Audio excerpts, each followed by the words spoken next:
Are you in that stage where you're thinking about how great a new house would be, but there are things you absolutely love about where you live now?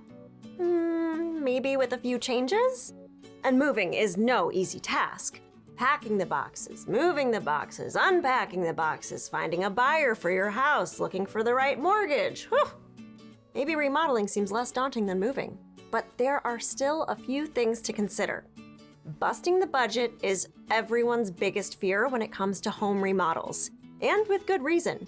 Even if you choose a reputable contractor to do the work and build in 20% cushion to cover the nasty surprises, it's hard not to end up shelling out more than you want to. First things first, what is your budget and how are you going to pay for the work that you want done? In a perfect world, you have had this plan for a while now and have been consistently tucking money away to pay for it. Not the case?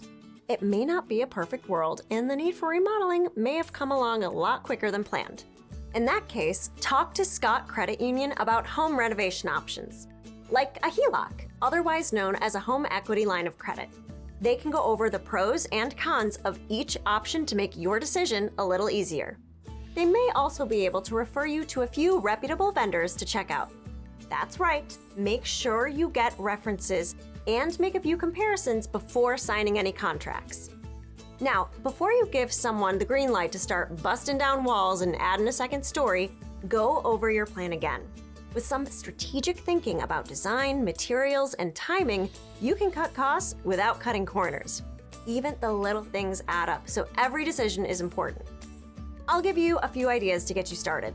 First, think about why you want to remodel. Are you feeling cramped or cluttered? Maybe you could increase your efficiency instead of increasing the size of your home.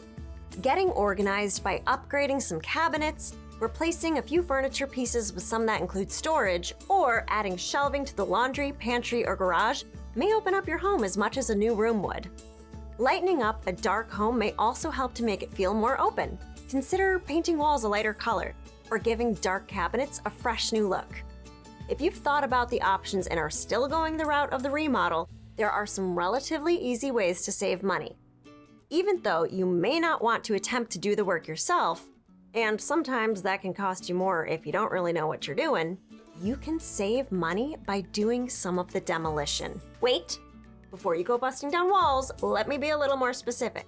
Knocking down an outside deck is one thing, but taking out an interior wall is a whole other animal. Make sure you know what you're getting into before attempting the demolition yourself. Or instead of slashing your bill, you're gonna be adding to it. Other ways you may be able to save money is by shopping around or asking contractors if they have materials from previous jobs, picking up the materials yourself, doing the daily cleanup, or helping with the finishing touches like painting and insulating. Remember that the little things add up, so keep your budget in mind and cut back on expenses when you can. I hope that helps, and best wishes on your project. Be sure to check out our other videos for any of your financial questions.